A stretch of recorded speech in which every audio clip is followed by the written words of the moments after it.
The Gemara in Brachas has a machlokes what is the status of Tfilas Aravis.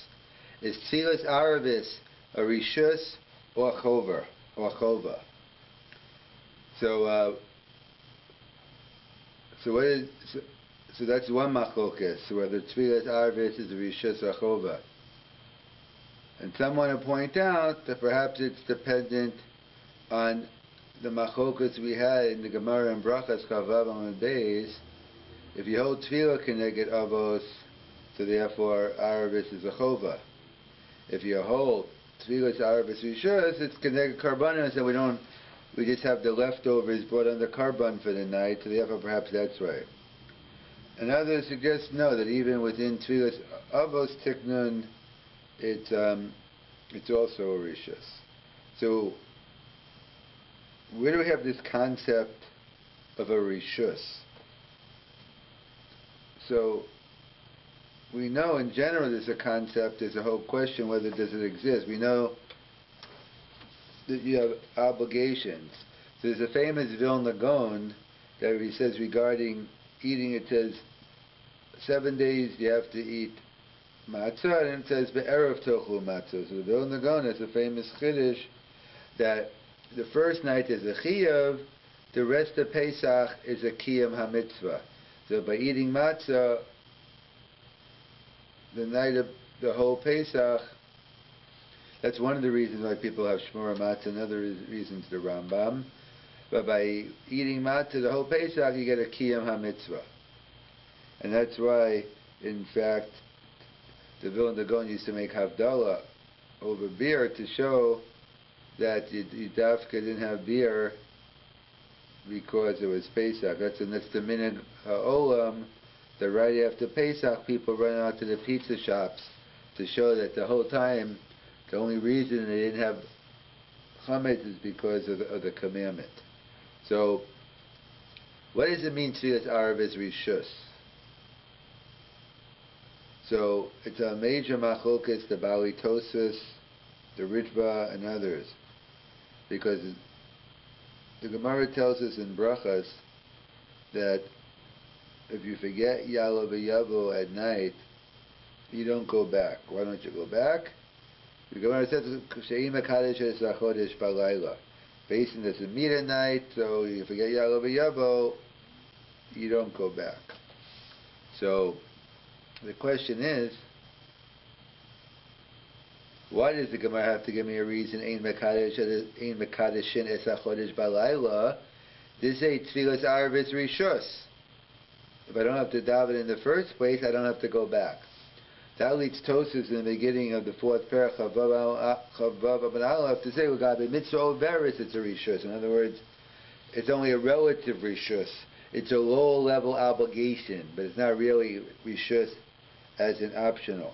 And therefore that's what it means. But for no reason one cannot nullify it. So the shaila is, and so that's the pshat, why you have to go back, because you have a chiyuv. It's not a rishus in the classical sense. That's why you have tashlumin. If one doesn't daven ma'ariv, there is tashlumin. According to the Ritva, even though he himself doesn't like it, but he quotes the shita that the Gemara is only working with the shita Tfilas Aravis chova. If it is a rishus, then you don't go back. And then you have the Bahag, they quote that, no, they're really, or I think Rabbi Yonah quotes the Bahag, that it is a rishus. So if you didn't daven Ma-Ariv, you wouldn't necessarily have to go back. But once you started davening, if you daven Ma-Ariv, so then I guess you were kovayet. It's Shava Laka Chova, Kibbul Laka Chova, and therefore you'd have to repeat. So if you didn't daven Ma-Ariv at all, you wouldn't go back. But if you daven Ma-Ariv and left out Yalo v'Yavo, you would go back. Or if you started davening Ma-Ariv, so then you'd have a chiyuv. So that's the whole discussion among the Mefarshim. Where else do we have this concept that Tosfos says rishus, that you're chayev, but to lower level chayev. So there's a Rashi, the Gemara in Shabbos, in the second parak talks about, I think, Chavav, that halachas neiros chova. But washing your hands, your teeth is regular is only a rishus. So Tosafos says the same thing, relative terms. It's not really a rishus, it's only a relative rishus. Or he says also regarding, and I think it's the Mishnah Beya, where it goes through the different levels. It says, so when he talks about rishus there, Rashi writes, it's kruven l'mitzvah. It's not a mitzvah gemura, so that's what, so we see there is other places where you have this relative rishus. But either way, you have a machlokas here. Tosafos holds rishus means lower level chiyuv. You have the Ridva, you have the Rabbeinu Yonah, who quotes him Bahag, Kashavya Lakachova, that once you daven, so it becomes a chova. So there's a discussion among the Gaonim, and the Rambam quotes that Arvis isn't a chova like Shacharis and Mincha, but like the Gaonim. So whatever rishus means, you have a gamut for whether rishus, whether it means rishus or not. My nafkamina. What are there any leniencies to the fact that Tfilas Arvis is labeled a rishus? So, or before the not. So therefore, that's what they point out. The Tosafos writes in Brachas, in the first parak, we don't have to worry about Smichas Gul or Tfilah by Ma-Ariv. That's why we have a Kaddish breaking it up, because Tfilas Arvis is a rishus. And you have the Torah quotes in the Gaonim regarding Friday night, different shitas, whether you forget,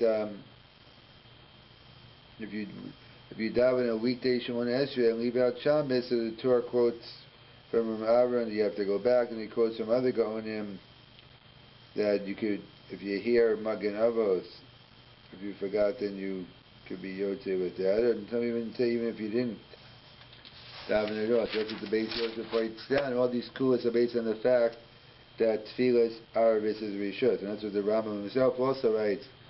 Tfilas Arvis rishus. You have an ein medaktikim bizman, and we're not concerned about the time of when you daven. That's as well as the famous Machokas Rambam Ravid regarding you can't mix up in the Dava and Chova. So according to the Rambam, if you start davening mincha, you realize you daven, so you have to stop. You can't go back. You have to stop. You really yotze. And by Ma-Ariv he says you could continue because Ma-Ariv is a rishus, and therefore it's all tfilas medava. And the Rabbi disagrees, so that's a whole discussion over there.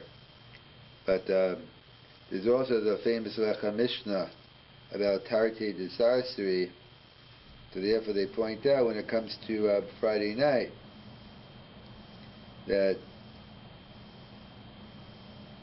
the Lecha Mishnah writes, there's a concept of Tartei de Sarsari, so, and some bring down you should always keep to whatever the Machokas Rabbi Yehuda Chachamim, you should always keep to that time period, you should always keep to it.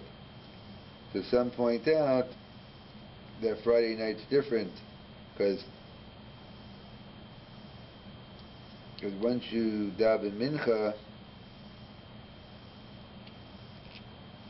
you can no longer, it's because when is this amount of Ma-Ariv? It's only when you can't daven mincha. So on Friday night when you can't daven mincha, so therefore it's considered Eglon. Aruch HaShulchan talks about it as well, in terms. So those are some of the issues regarding, or some of the explanations regarding this, the unique status of Ma-Ariv of Tzilas Arvis Rishus.